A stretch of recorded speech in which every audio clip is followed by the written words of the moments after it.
Hey guys, welcome back to the 29th episode of Let's Play Space Engineers as a German engineer. I'm Daniel, I've been born and raised in Germany, and I've been living and working as a software engineer in the San Francisco Bay Area, Silicon Valley for the last 10 or so years. Last episode, we started building our 3D printer, and it came along well. We built a little welding ship that helped us kind of weld this all up without having to do a million trips back to get additional steel plate and recharge and whatnot. For this episode, I have two main objectives that I want to achieve. The first one is I want to complete the 3D printer, and I've outlined a couple things that we still need to do here. And I actually, from last time, I added one more thing that we didn't have on here last time that I forgot.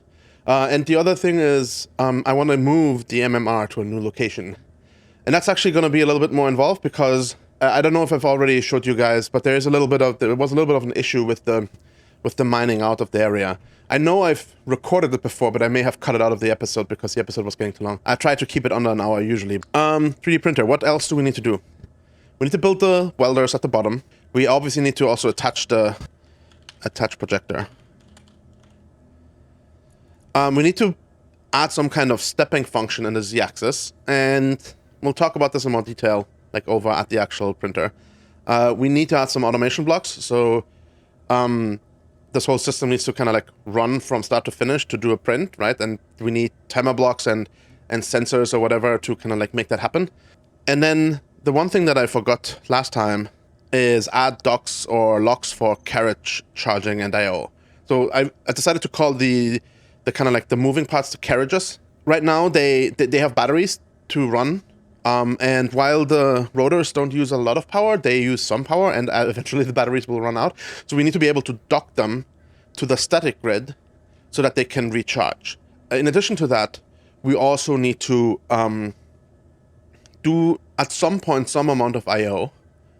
And what I mean with that is like control certain blocks or timer blocks or whatever, and reset them or stop them from outside of the carriage itself, and we can only do that right now either with scripts. We could do it with scripts, but if we want to do it without scripts, the only way to do it is to actually dock the carriage, so they're like effectively on the same grid there as a subgrid. And then the last thing is like we need to do a test run and actually print something. So I'm super excited for that.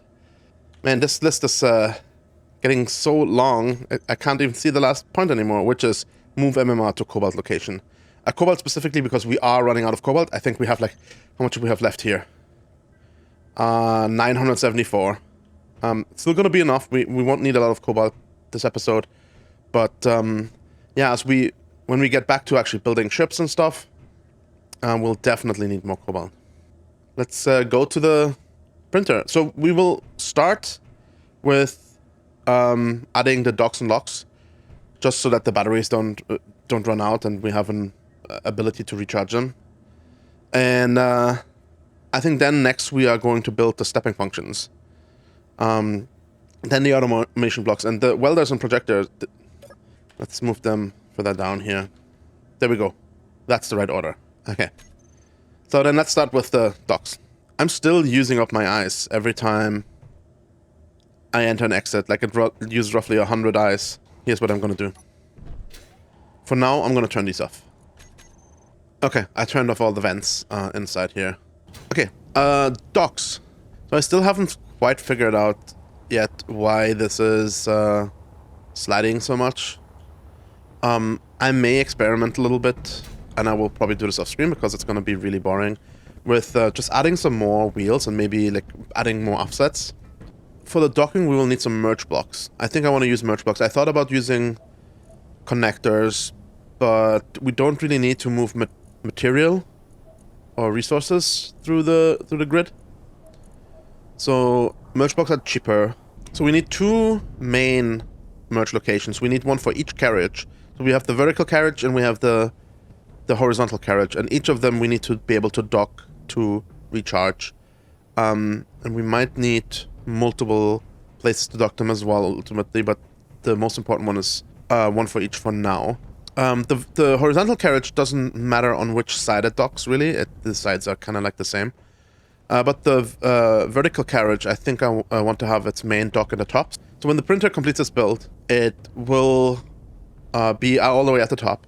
And then I cannot actually just lower it all the way down again before the print is detached from the printer. So it will need to park like at the top. So that's where I want to have my merge block, definitely. So merge blocks are basically normal blocks in terms of size. And so I can put one into this rail here somewhere and then do the same thing on the opposite side on this carriage, probably right in between here. So I can put one right there, and then this is an offset by 1 from the center bar, right? So I can grind this one down and put one there as well. So now we should be able to just send that over. Let's reverse them and turn them on. And so this is gonna roll over, and once it reaches the other side, it should just merge. Then we should be able to lower the vertical carriage a little bit, and then put the merge blocks on the top. And we can, while this is going over, we can already go and check where we actually want to put those merge blocks. I think it might make sense to put the merge block right here. So have this be in the floor here, and then have this come out 1 block, and the merge block come down 1 more. Okay, let's actually, like, while this is, we can absolutely move this down while this is running over there. Lower it down a little bit, lock it in. Okay, so 1 block here. Okay, and then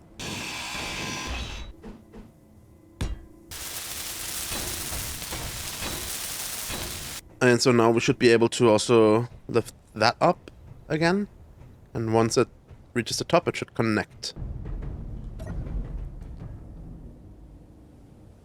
Boom. And then over here. There we go. And now this should all be on the same grid as the base. Right? There we go, yes. That looks good. Perfect. Let's put the merge blocks on the toggle block on off, yeah.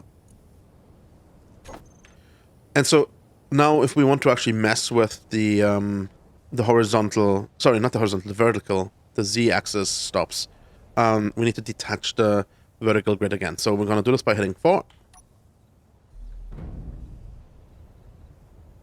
There we go.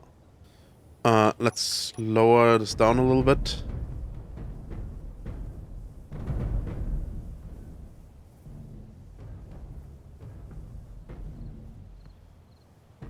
Let's stop it. Okay. Z stops.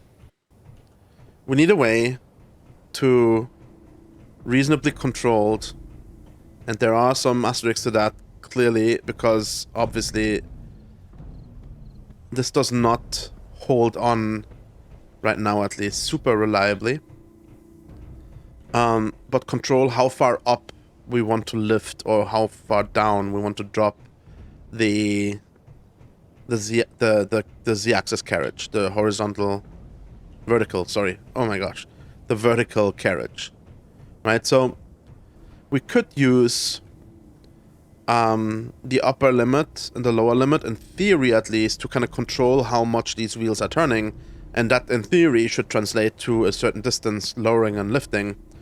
But in practice, we know that these slip a lot, and so we cannot say that like a certain amount of turning of these rotors will translate in a certain distance going up and down this pillar. So we need a way to basically tell these rotors to stop when they have reached a certain point. One way we can do this is actually using sensors. So technically, this carriage is a large grid ship, and this pillar or each of these pillars is a static grid. And so what we can do is we can attach a sensor that detects either a large grid ship or a static grid. So here's an example, right? Like if we took a sensor, I think that's the right way. Now we can configure the sensor and say, well, we don't want you to detect players. No. We do want you to detect large ships. And we also, which I learned, thank you to my community, you turn on show on HUD, and you turn on show sensor field range, and then you see the dimensions of the sensor. And so right now the sensor is triggered because, as you can see, the blocks of this carriage, of the vertical carriage, are within the sensor range. And so if we reduce this a little bit, and let's set it to just like a meter each. Okay, now we have this really, really small block, and that's never going to reach this. So we need to extend the front extend, yep. And we'll set that to, let's set 3 meters. So now it comes all the way out here, and you can see if we lift this up, the sensor will at some point then trigger. So let's quickly demonstrate that. I'm gonna reverse it and turn it on. Sprint over here. Did you hear it? And it turned green. Right, and as this passes by now, it'll turn red again. Aha. Right, so like when the carriage enters this area, we could have the sensor stop the rotors, and then the carriage stops. And then we can have the horizontal thing do its thing, go back and forth, go over once, and then would trigger this to the rotors to turn back on again. And then when it leaves the area again, right? So we'd have, just to demonstrate this, so if we copy these settings here. So in this setup, right, we would basically only have one stop. Every time it either enters or exits one of these areas, we would trigger it to stop. So the distance that it would travel is virtually 1 block in size. But if we wanted it to have like half a block height, stopping at every half block is actually important, because the large grid welder has a size of welding range of 1.5 meters, if I'm not completely mistaken. Like the radius around this is 1.5 meters. So if we move the welder more than 1.5 meters on every stop, then it might miss some blocks. So 1.5 meters is basically the maximum distance that we want to raise this. And 1.25 meters is perfect, right? So every half block. Top extent is 1, bottom extent is 0.25. So each block is 2.5 meters. So 1.25 meters is going to be half a block. So this is exactly 1.25 meters. So now we can trigger it when it enters and again when it exits to stop. Sounds great, right? Why don't we do this? Well, we can't do this for one particular reason. These sensors are on the static grid. These rotors are on the large grid chip, on the carriage. And as I've alluded to already, or talked about already last time, these two things are not connected with each other.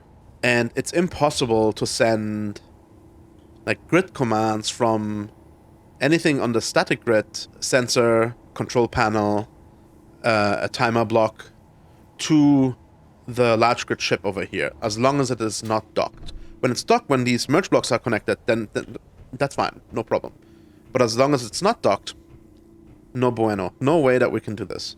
Hey, Editor Me here. I just wanted to let you guys know that this is not technically true. I found a way how you can send information from one grid to a completely disconnected grid without having to dock them.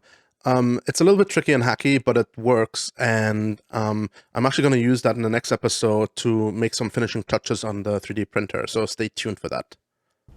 It would be really cool if you could do something like that using antennas or something, but right now the game does not allow us to do this. We could do it with scripting, because there is IGC, Intergrid Communication, which we already used for dashboard synchronization script, but without scripts, we cannot communicate between those two grids. So these sensors will not work for us. So we need to come up with a different way. So since we need to control the rotors on this grid here, this is where our sensors need to live. So we'll need to put a sensor somewhere in this area, close-ish to where the static grid is. And then we need to detect when we've traveled along the static grid for a certain distance. Basically, what we need to build is like a light beam sensor, right? So we want to have something on the static grid that will occasionally intersect with our sensor that is on the carriage, and then occasionally not intersect with the sensor, and ideally at a half block distance. Let me give you a simple-ish example.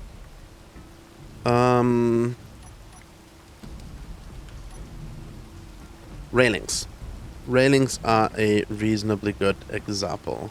So if we put a railing right here, then we can use a sensor to detect that railing. And the great thing about this is, I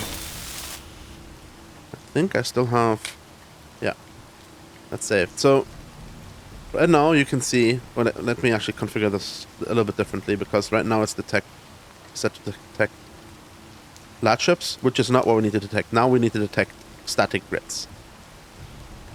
Stations. Yeah. So now, right now it does not detect the station because it's too far away, right? The bounding box here, the detection grid. But if we increase the front extent, no, not the front extent, sorry. Actually, let's put that down to just 1 meter again. If we increase the top extent to 3 meters, now it does detect the station. And something quite noteworthy is going on here. And that noteworthy thing that's going on here is that it detects the railing because the railing protrudes from this thing. But if we actually lower the rig now, as you can see, this box is red now, so it no longer detects the railing. And the reason is now because there is no railing here, and it's not quite touching the static grid. So that's great, because it will allow us to essentially do a stop every block. Now, we already talked about this, that every block is not going to be enough. Like, if we put a railing here again, we leave one block free and put a railing above, then this will allow us to do a stop every block. But as we talked about, every block is not going to be, every block is not going to be enough. We need to have every half block. And we can't do half blocks with the railing. The railing is too long. Let's get rid of that. However, there are some other blocks that we might be able to use. And I wish they would have a half railing that is in the center. But they do have half railings that are not in the center. So I'm not 100% sure how well this will work, frankly. If this will create any problems with friction or clanging or anything like that.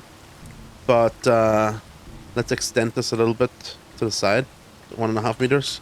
Right, and so now, as we raise this, this should intersect here, and we should be able to trigger something. And in fact, let's set that up. For the sensor, we can just say, like, set up actions. When it triggers, we want to stop the printer vertical rotors. So now, if we go back and run this again, this should raise and then stop right here when it reaches this railing. So let's give that a shot. Let's turn it on.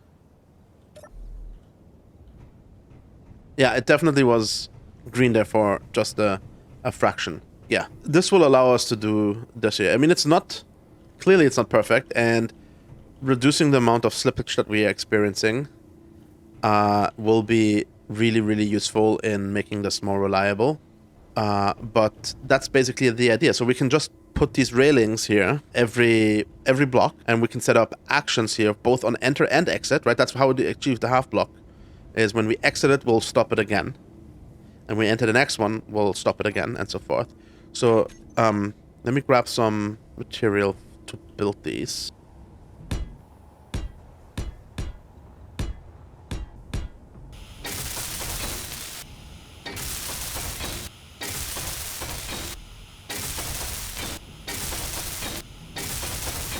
Okay, they're all welded up.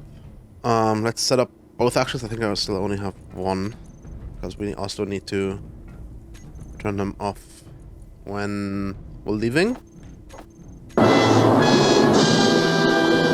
gonna make this as thin as possible, I think. Right extent needs to be larger, but these things... Like, I want it to be basically a thin blade. Yeah, something like that. Now, obviously, there's one drawback here, right? If we are sliding a lot, if we end up sliding a lot, then this might cause us to slip back down and reactivate this again.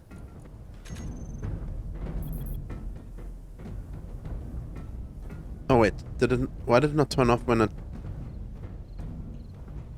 entered? Should be doing both, right? Oh wait, I removed. Oh. Oh, I see.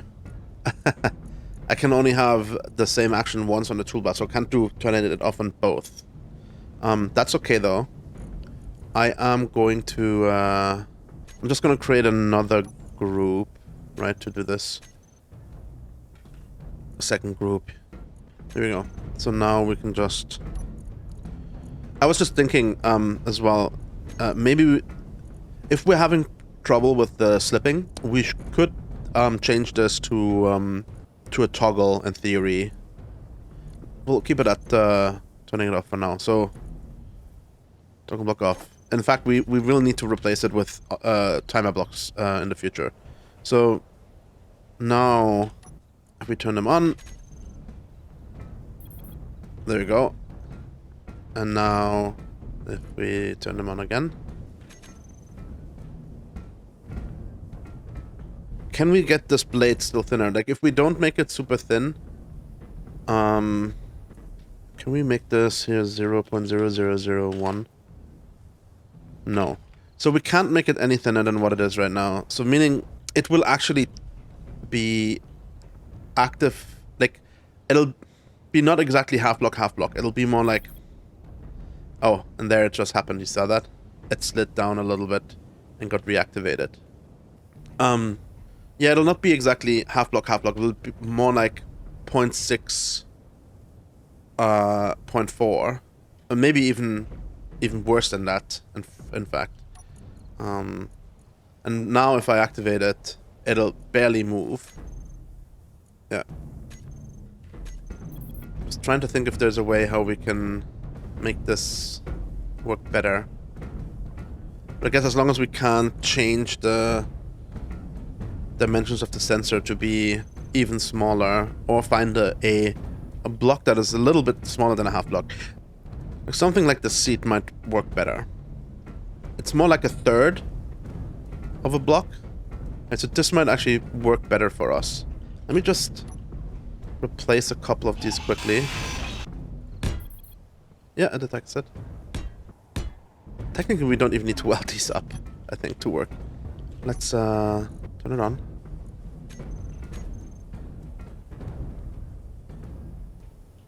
Okay. Let's reverse it and turn it down.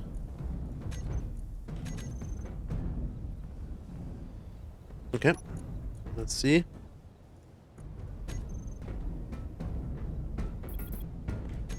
Ooh. It took quite a while to actually trigger. Now I'm wondering if I do need to weld that up. Let's extend this out a little bit more. It gets wider at the base, so I think like if we get a little bit closer to the base, it might detect earlier. So let's put this to 3.5 maybe. Just want to make sure that this is still not touching. Yeah, it's not touching the actual grid. Yeah, I don't think the actual welding itself should change anything. But let's see. Let's reverse it so it can go up again. And then... Okay, yeah. Okay, that looks actually better. Now, in terms of detection, it stopped much earlier. Yeah, that's much better. Yeah, and I don't think the actual welding it up changed anything significantly. Okay. Perfect. This is good. This is good. Let me go ahead and replace those railings here with the seats. And I don't think I will weld them up, actually. This might look a little bit less cheesy if they're not welded up.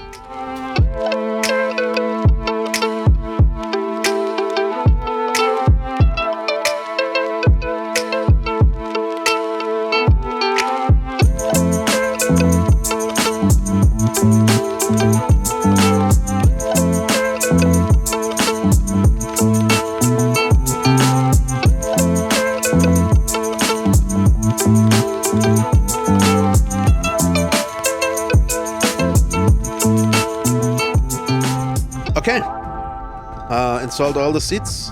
I decided to not weld them up for now. I might change that if I don't like this, but they're not really meant to be seats, right? They're just meant to be kind of like extrusions that kind of interrupt the signal here, the light beam, so to say. So this now allows us to lower and raise this by half a block every step. This is awesome. This is great. Let's think about the process of a print, right? So we'll need to start at the bottom. We're starting the print at the bottom. So what we're going to do, we're going to lower this all the way down. And instead of toggling this on, letting it stop, toggling it on, letting it stop, yada, yada, yada, we're just going to turn off the sensor. Which is another great benefit of just having one sensor instead of like a bunch of sensors, is if you don't want it to stop at every stop, you just turn off this one sensor. So now the sensor's off. Now we can go and turn this on, and now it will just go all the way down. This is how a print will work. So there's multiple phases to a print, right?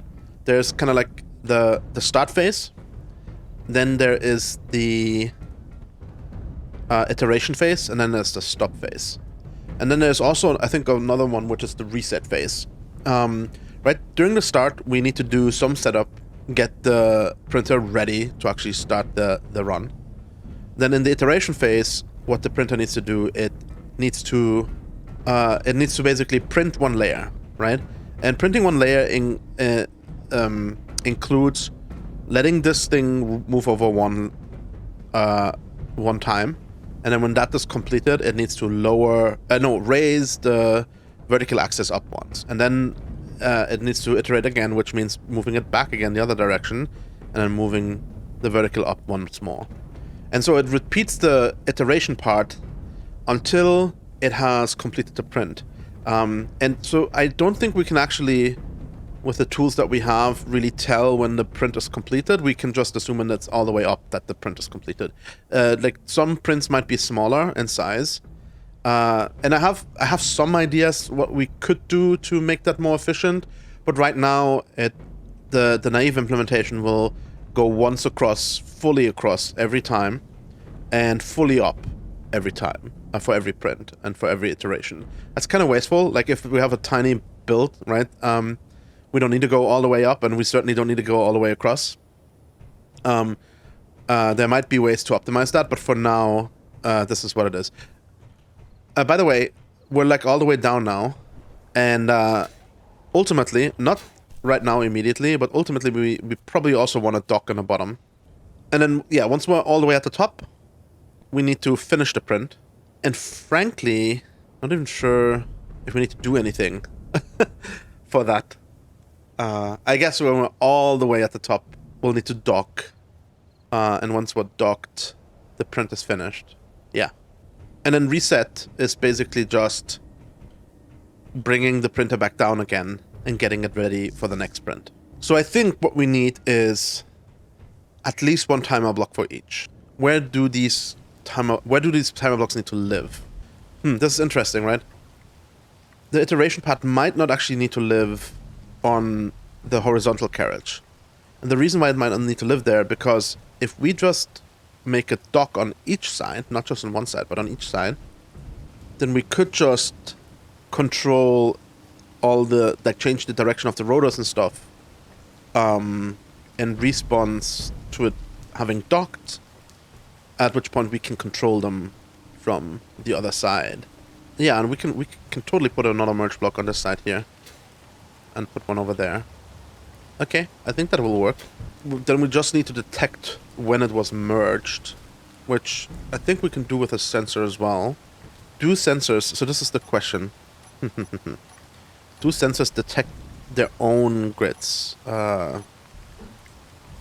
So, what do I mean with that question? So as long as these are merged, will the sensor detect the thing over there as a grid? Let me quickly here demonstrate what I mean. So let's show in HUD. And it's still set to players, obviously. Oh. And we want to detect large ships. Okay, it's not triggered, which is a great sign. So if we detach these here right now, turn it off. Yes. So now it detects this grid.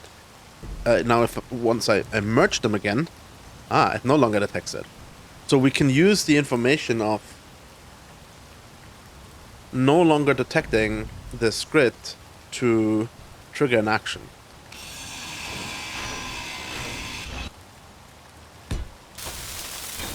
Okay, so this timer block will trigger a carriage return. What will that include? First of all, it needs to do horizontal rotors. It will need to reverse the direction. Actually, let's put down these merge blocks as well on the other side.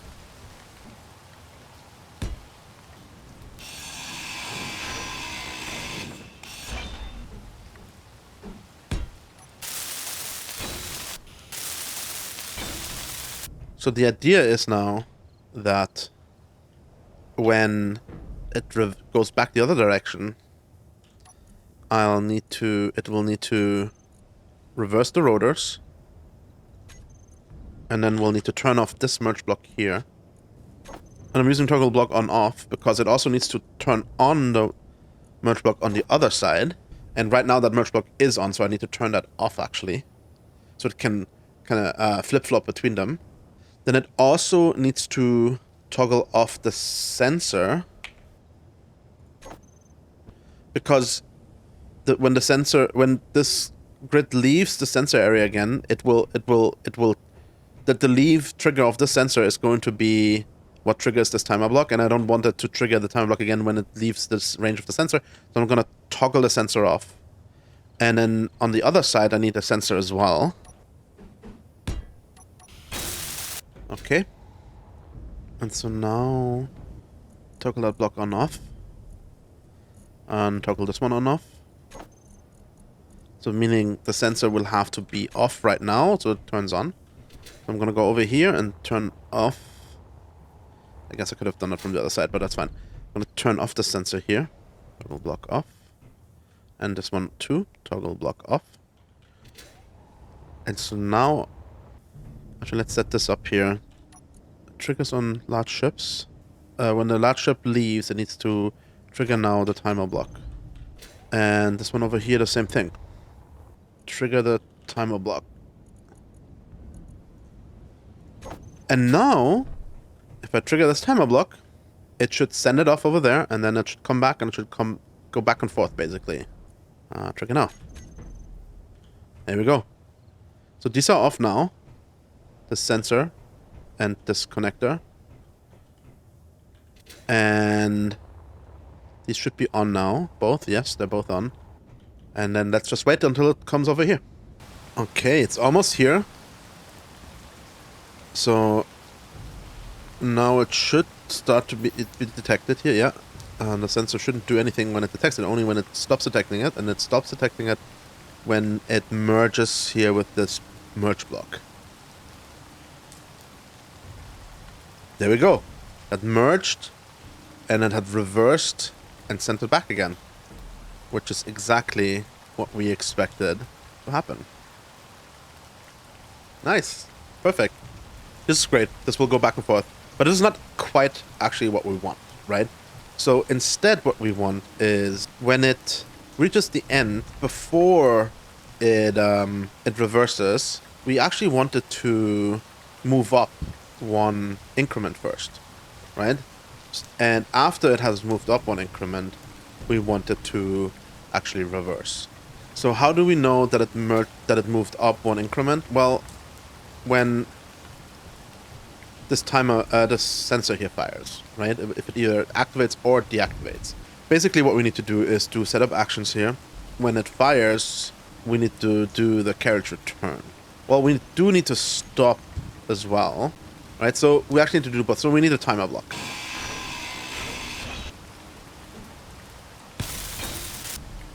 We want it to stop the vertical rotors, and we want it to trigger the other timer block. This here, the carriage return. We'll need to create a group for it. Set of actions on the sensor. Let's find the vertical stop timer block. Trigger now, and then find the group of that timer block. Trigger now.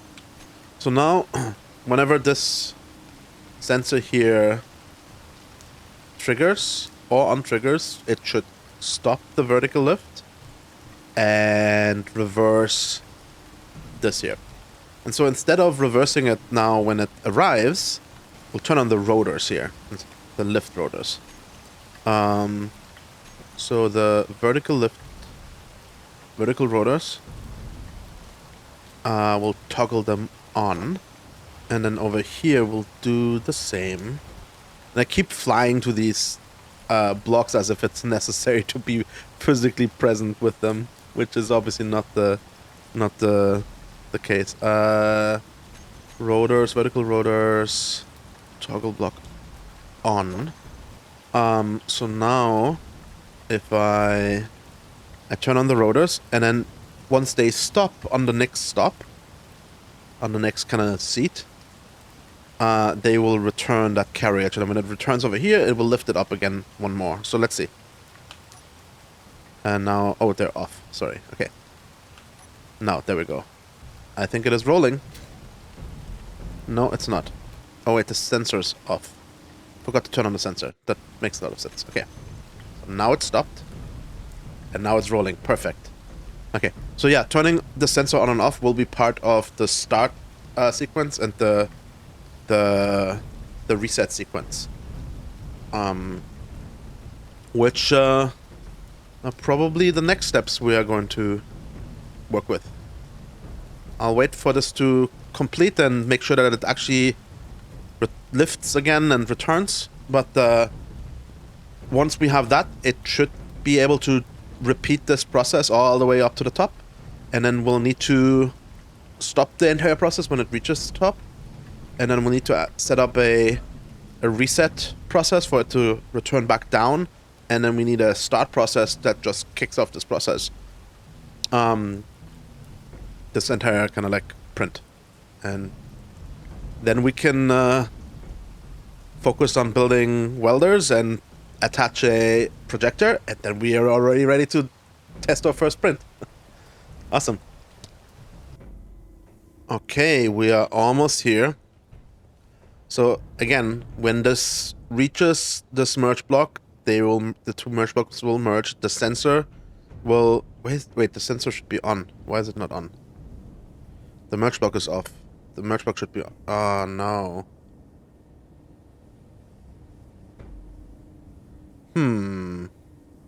Okay, I need to debug this. These are not. Okay, let me see.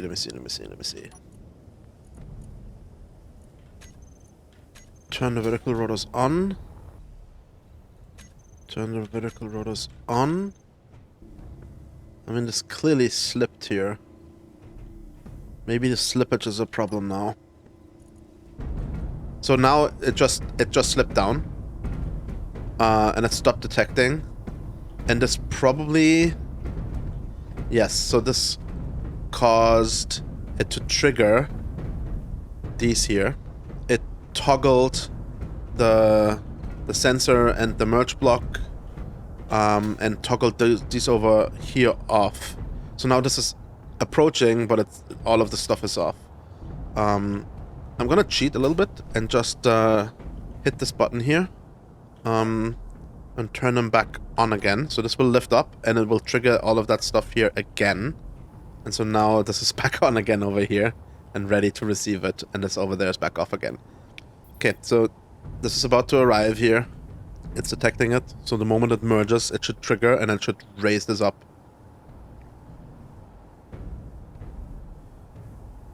Merged and it's going up. And then one stop and it returns. That's perfect. That's exactly how it should work. I have an idea, potentially, how we can make this a little bit more robust against the slipping. We could just toggle the sensor on and off.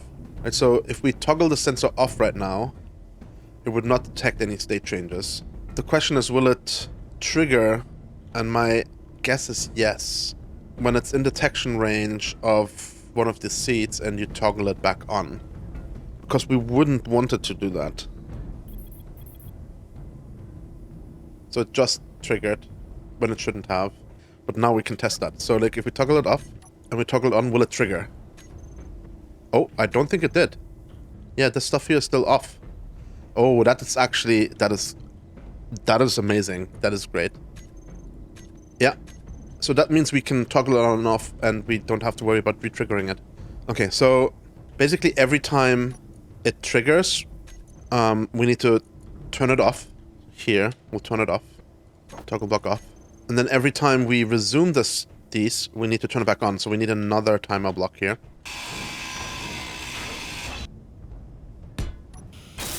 So we need to turn on the vertical rotors and the sensor as well. Let's let this complete here. So now this one isn't on, so it will just continue rolling up. Let's turn it on. We should turn it on after a slight delay. Okay, we'll need another timer block. And this one actually will need a delay of some sort. So maybe 1 second. Instead of actions, we'll turn the sensor here back on. And then this one, instead of turning the sensor back on here, it will start this timer. Okay. I think these sensors over here need to be changed, right? Yeah, just turning on the vertical rotors, that's not what they need to do. They need to resume timer block. This here. Trigger now. The other side as well. So the only problem right now that still remains potentially is if 1 second delay... Whoa, that was a lag spike. 1 second delay on this timer block is not enough. Or too much. But at the very least still, we should not accidentally trigger the sensor while this thing is crossing. So it might cause us to skip some blocks in printing, or might cause us to kind of like effectively go across the same layer multiple times, but it should at least prevent everything from getting messed up. So now this should arrive over here, which will trigger the sensor. And then once it's merged, it will untrigger the sensor, and that will fire off moving these up. And then a second later, the sensor should turn on. And then when the sensor triggers or untriggers, it will stop everything, turn off the sensor, and return the carriage. So let's see. So there we go. Timer is running. I turned it on and turned it off. And carriage is returning. Yeah! Oh, I love it when plans work. So it should just do the same thing in return now. And then at some point, it will have reached the top. So when it reaches the top, we want to stop it. And now I'm just wondering, how much do we actually need to do? Because it might just, except for actually stopping the wheels, we might not need to do anything. We might just need to put another sensor up here that detects when it reaches the very top, and then just it might just it'll just merge here, And then we can have a sensor that detects a static grid again. Although it will... No, it can't detect itself. Or we had that. Oh, we'll do it with like the other sensor, where we detect the absence of a large ship, and then we'll just turn off the wheels. And then we're good, I think. Right? Let's try that. So I'm gonna cheat again. One way to get it up quickly, than having to wait until this like goes back and forth 100 times, is just to get in here and turn on these rotors. Like, since the sensor is off over here, the stop sensor, it will just continue rolling up. It will stop once this has completed its pass, but then we can just turn these back on again. Have it go all the way up. Okay, so we're all the way at the top. I merged the carriage, the vertical carriage, with this merge block. This one is still on its way to returning. Once it reaches this other side, it should just stop, because the sensor here will not actually intersect with anything. Right now, these wheels are still on, but I will put a sensor over here that will turn off those wheels, rotors. So, and we need it to not detect people, but what we need it to detect is static grid stations. Right, so like now that it's merged, it will not detect itself. So when it stops detecting a static grid, that's when we know, it has merged. And that's when we want to turn off the rotors. And then the print is completed. Now, at that point, manual intervention will be necessary. So we will go and detach the print, and then once that print is detached, we will need to reset the printer, and this reset requires a, you guessed it, timer block. What it needs to do, turn off the sensor over there, because once the grid detaches again, it will no longer detect it at some point, and we don't want it to trigger at that point. So the finish sensor, turn block off. And then we need to reverse the printer vertical rotors. I need to turn them on. The printer vertical stop sensor needs to be off. I think it should be off, but I don't think it will harm to actually have it off explicitly. I also need to detach the connector merge block. Yes. Turn block off. I think if I hit the reset now...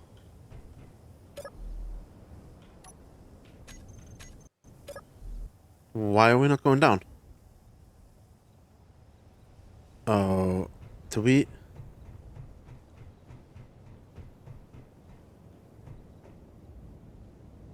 We merge with something else. Why is it not moving? Uh-oh, they're still merged. Wouldn't be the seats, would it? Oh, wait. Is it the back of the seat? Oh, it might be the back of the seat. This one. There we go. We may not be able to bring these seats all the way up then. But that should be fine. So we'll send it back up again. And we'll stop it just before it reaches the top. Here. Okay, it reached and it rolled up. And it reached, I think, what should be the last stop. Yes, that was the last stop, I believe. So now it's returning back. And then it would turn us back on again. And then it should go all the way up to the top. And then when it reaches the top, it should merge. And when it merges, it should turn off the vertical rotors. And actually, I just realized I probably need to turn off the sensor as well, because that sensor will turn on as part of completing this return here. I think right now the sensor just turns off the rotor, so I may need another timer sensor. Yes, it just turns off those rotors. Okay. This will turn off the vertical rotors. While we're at it, we can also turn off the horizontal rotors.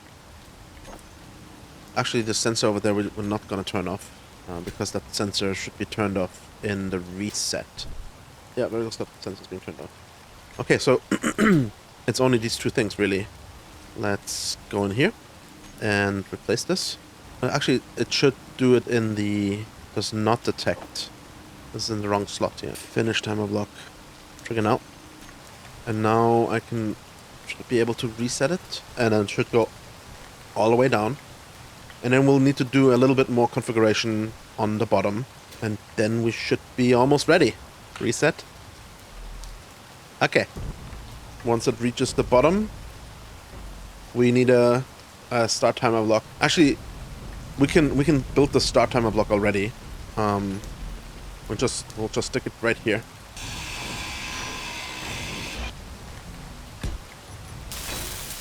It needs to turn on a bunch of sensors. Let's turn on the finish sensor. And it needs to turn on the horizontal rotors. It needs to turn on the vertical rotors just in case they're off. They should be on. But we do actually want to turn them off, not on, because the resume will turn them on, and we need to reverse them because they're rolling the wrong direction right now. The vertical rotors, they need to be turned off, and then we need to put the vertical rotors reverse, and then to actually resume the print, we just need to trigger the resume timer block over there. Trigger now. We've now reached the bottom. I will probably install merge blocks down here as well, so that we can merge down here, sitting in resting position, so to say, ready for the next sprint. But yeah, start timer block, trigger now.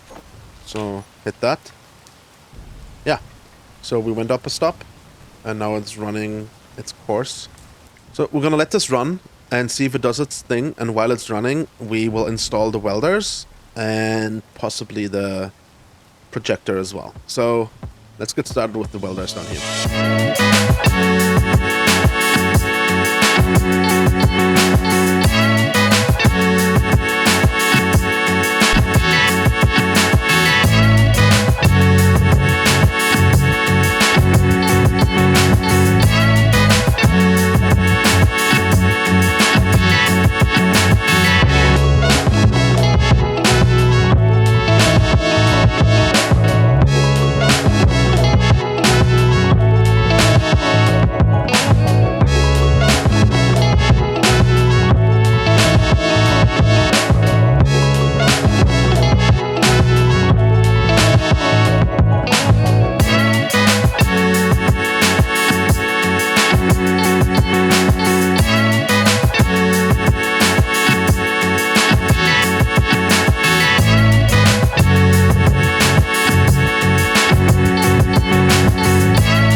Okay, so I welded up this line of welders,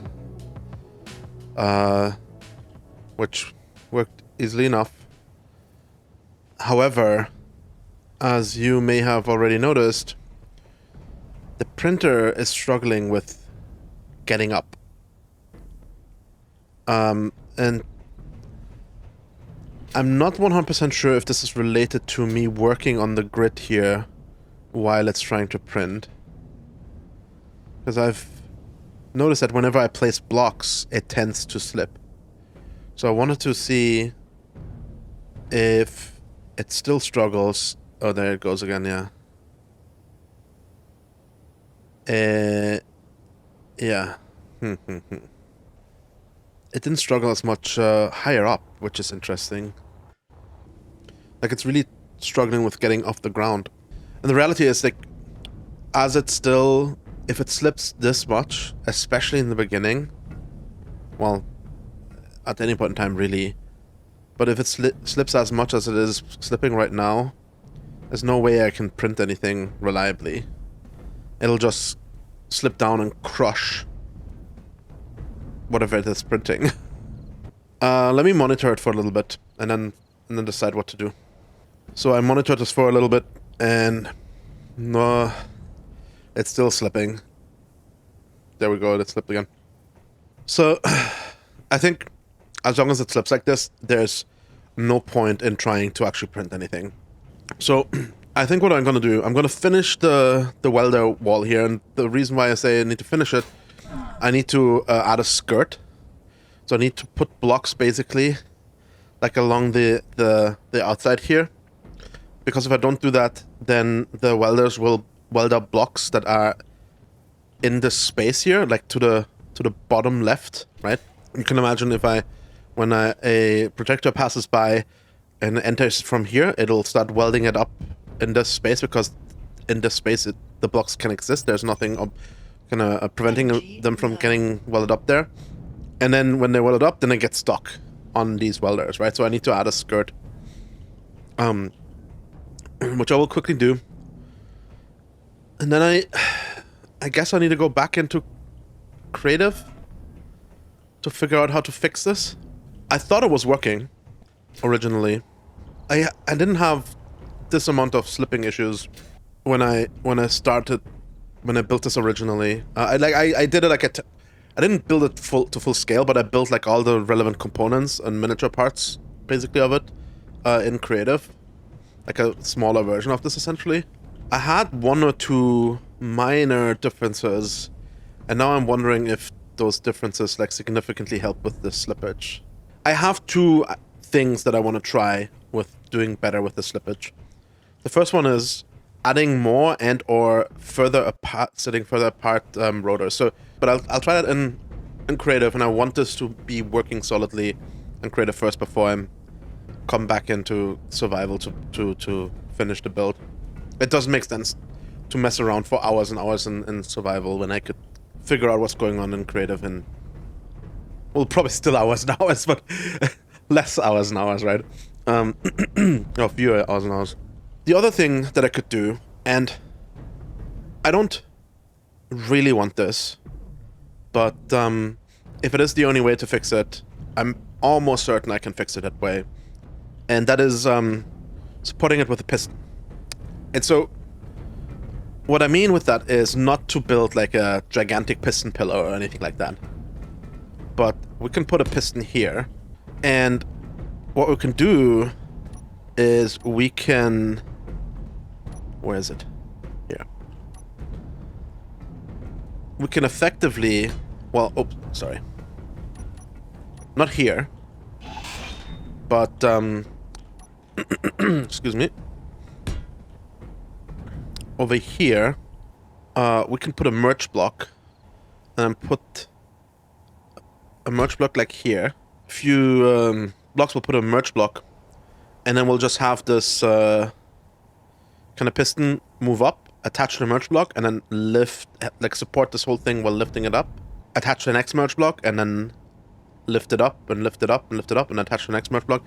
And so it'll just kind of like support this whole thing by hanging onto it, and like little kind of lifting arm. It's like when you're in the playground as a kid, when you're like hanging at the monkey bars. That's kind of like the idea. I'm 99% sure that this will work that way, and we will get rid of the slipping issue that way.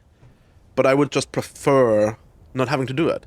I think this is the cooler solution with the rotors and the wheels. So let me put down the skirt here. I think I will use blast doors actually, like so. Okay, let me put the skirt in place and then I'll get back to you.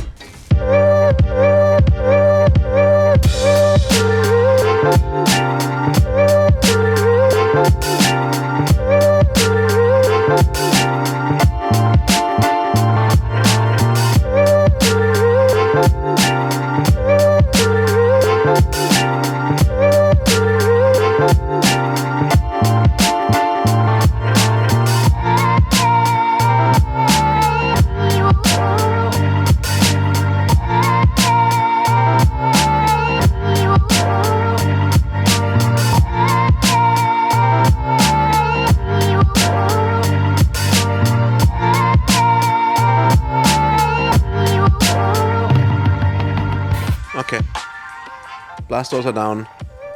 Yeah, I'm not 100% sure if having the blast doors is the best choice, but apparently I'm not particularly good at making the best choices. So, here's the deal.